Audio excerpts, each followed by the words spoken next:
welcome back to my little film and TV channel. And we have a period drama today. I do like a good period drama. Is this one? Well, some people think so.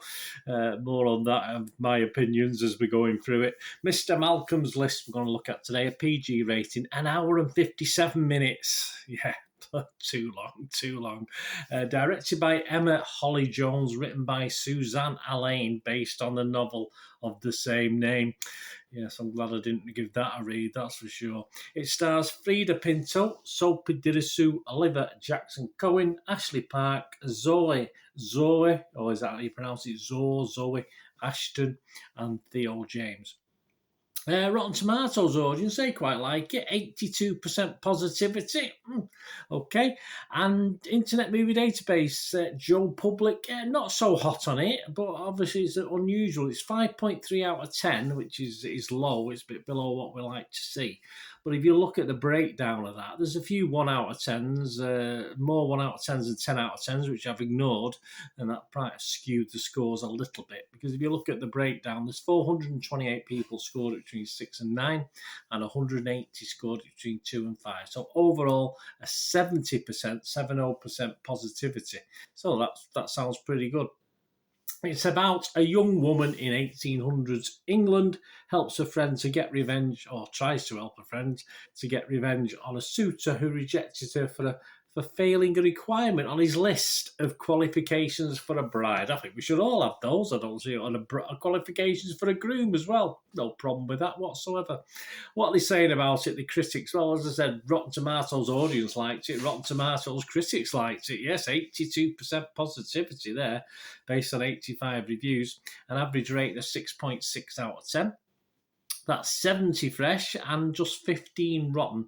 The consensus, Mr. Malcolm's List references countless Regency romps without particularly distinguishing itself from the pack, but it gently entertains as a diversely cast ode to Jane Austen's works. Or just a poor imitation, perhaps. Metacritic, 67%. I'm fighting a losing battle here. I'm getting beaten over the head with all these other guys, aren't I? Metascore, 67% based on 23 critics, and its lowest score was 63 out of 191. Who am I to argue with the critics? And just have a look at some of those critics. I'll name them. I'll give them names. Wall Street Journal's Kyle Smith, he was rotten on this. Yeah, he was on Rotten Tomatoes. He said the ersatz Austen movie, Mr. Malcolm's List, is to Pride and Prejudice roughly what Spam is to Sirloin. The film's first-time writer Suzanne Allain and first-time director Emma Holly-Jones have imitated the most regrettable traits of Austen. Yes, I think Spam and Sirloin, yeah, I think I'll go with that. I'll go with what Kyle said. But let's have a look at the positives, because there's plenty of them. Katie Walsh was fresh from the rap. She said Ashton pulls off some real laugh-out-loud moments. Ashton, for me, is the sort of pinnacle of this. She's what made it sort of, well, not watchable, but sort of made it at least interesting for me, with her and another young lady we'll mention in a minute. Ashton pulls off some real laugh-out-loud moments. Okay, well, my sides weren't aching. And her performance should be star-making term for her. She's so magnetic, however, that she draws all the attention away from the ostensible romantic leads of the film. Well, perhaps one of them, because he's a boring bugger, but yeah, I don't agree totally with that one. I think Ashley is the best thing, given what she was given to work with as far as the script was concerned. She did the best with what she had to use. Rex Reed, he liked it as well. He's from The Observer. He got some more common sense comments.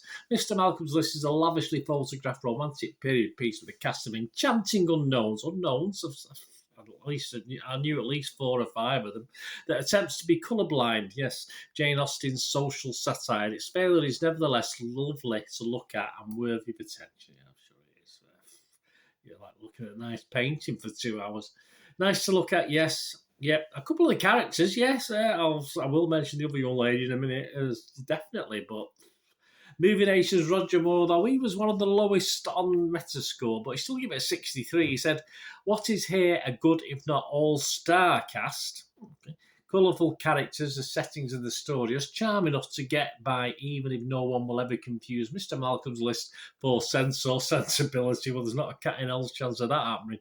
The playlist, Maria E. Gates, scored it 75. She liked it. Said, with the script this sharp and performances this game, It's a shame that the basic filmmaking doesn't do anything visually to elevate the film further. We still give it 75, so I must have been impressed with that sharp script, behave yourself, and performances, which were okay. I don't know what Maria was on, but I'll have a pint of whatever it is.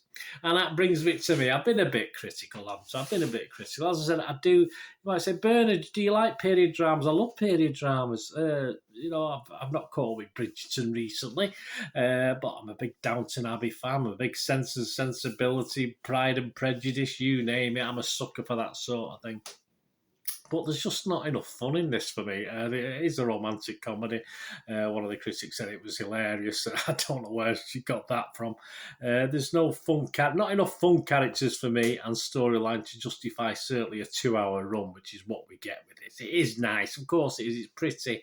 It's a nice setting, but it's got to have some oomph. It's got to have something in it. I think this is possibly one of the weakest I've seen over many years, and that takes into account TV series, like I said, Bridgerton and stuff like that. It takes all those sort of things into account. It's certainly one of the weakest period dramas I've seen that's had a few quid spent on it, which it obviously has. Zoe Ashton, let's go back to her, makes a valiant attempt to hold it all together. And yes, we'll give her a mention to Frida Pinto. Very, very watchable. As far as I'm concerned, that's just me, guys.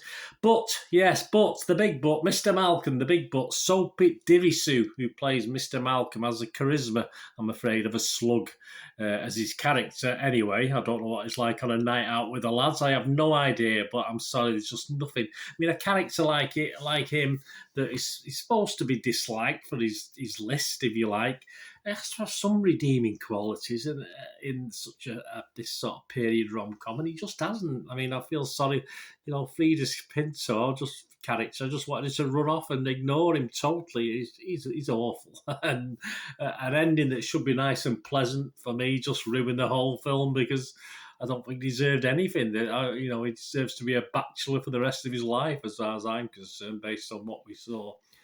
But not the actor's fault, just the character who's playing. I'm sure he's a good laugh out with the lads of a night. The humour as well. It's all these sort of things stand and fall on the humour side of it. It's nice to watch, as they've said. Yes, it was nice to watch. We've got to have something to it. It's got to be something to make you laugh or something to hang on to. And there just isn't. It's just a poor imitation of lots of good period dramas that have come before and are currently on at the moment. And it did lopped off 40 minutes off it. It might have passed muster, thanks to Ashton and Pinto, but it was just too bland and annoying for me. 5 minutes less, if it's feeling like 5 hours. 5 minutes less than 2 hours. Very forgettable for me. I'm not even going to score it. And as I said, I'm in the minority. I accept it. Hands up. Everyone seems to like it. I was very, very, very disappointed. Let me know what you think, guys, and I'd love to know what you think of it. If you like period dramas and if you liked it, if I think back to the recent Downton Abbey film, only a couple of months ago, God, it's nowhere near. This is awful. This is bland, say pretty, but it's just like looking at a pretty painting. I can look at a pretty painting for 2 or 3 minutes and try and look, but I can't watch it for an hour and 55 minutes. Look at it for an hour and 55. Yeah, bland, annoying, and very forgettable. Let me know what you think, guys. Anyway, thanks for watching. Until we meet again, that's one thing, please stay safe, everyone. Bye for now.